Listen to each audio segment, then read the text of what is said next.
What is better, the 10-ounce silver bars or the 1/10 ounce gold rounds or bars?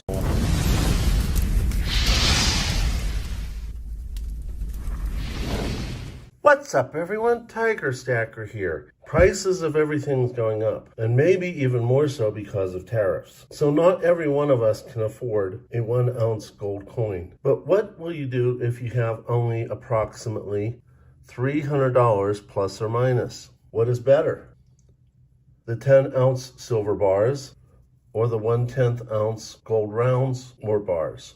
Let's find this out. What are the pros and cons? You could say silver bars are more affordable or the 1/10 ounce gold is more affordable. But in this case, we're dealing with approximately $300. So that shouldn't even be an issue in this evaluation. Silver price is more manipulated.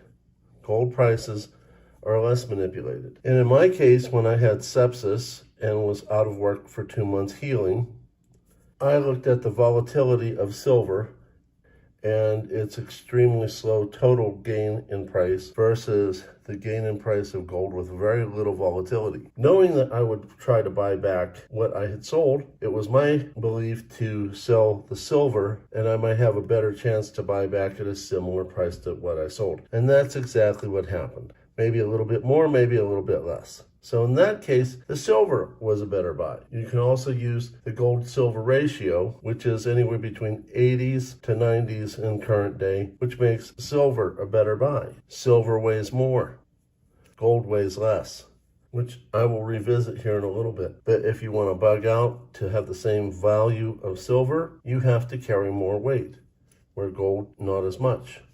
And you could do the math yourself. My calculations is 6 to 7 pounds of gold. It's approximately 400 to 500 pounds of silver. Which one would you want to bug out with? Silver takes up more room. Gold takes up less room. If you're trying to hide your wealth, this will be harder to hide.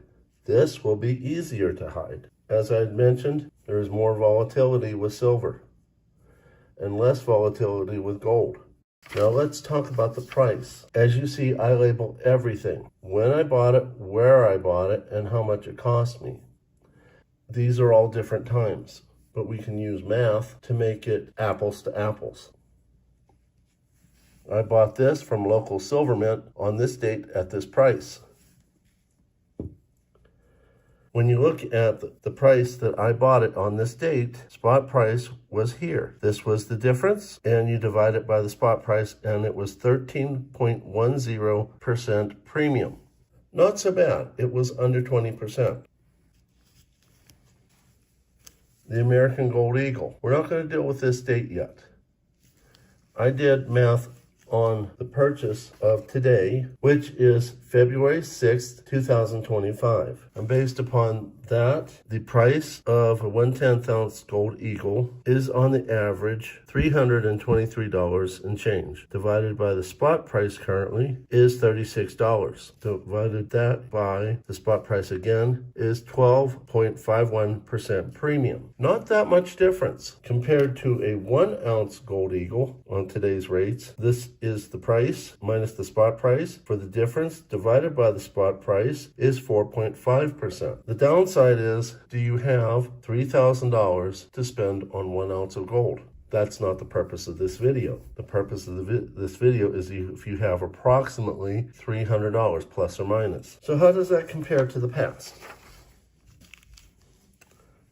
Well, the recent past, I bought that gold eagle for that price on that date.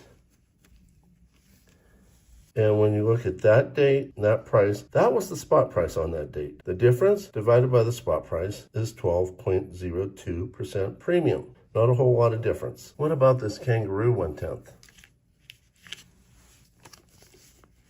On that date, I bought that kangaroo at that price.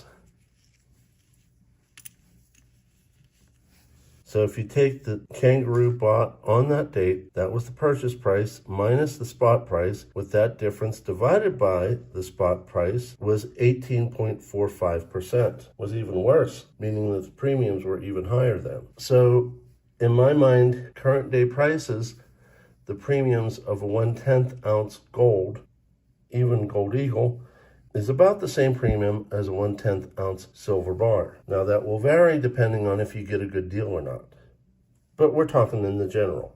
So what about foreign gold? This is a Australian 10 Corona, bought on that date at that price, and its actual weight is almost 1/10 of an ounce.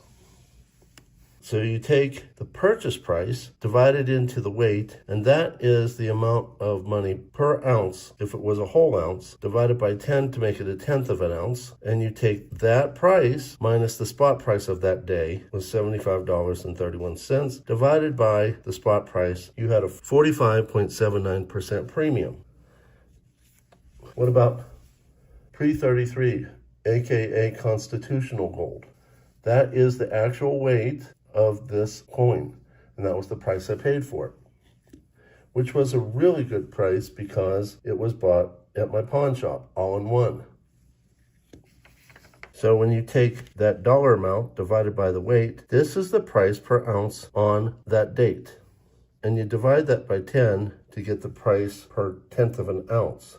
Now I made a mistake. This should not be the one in here. It should be $365 minus, but that's going to mean that this value of 72% is even worse, which I'll include in the video at a later point. The point I'm trying to make is, in current day society, I'm also finding that the premiums of pre-33 bullion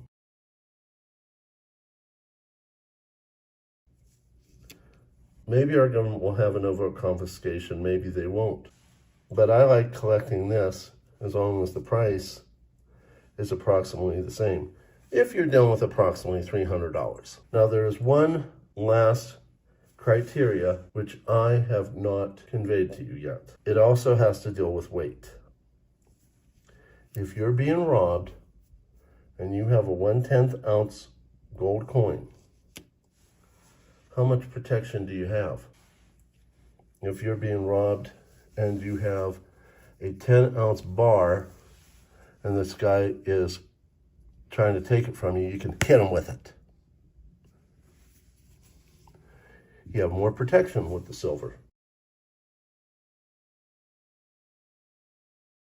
See you all in the next one. Tiger Stacker out.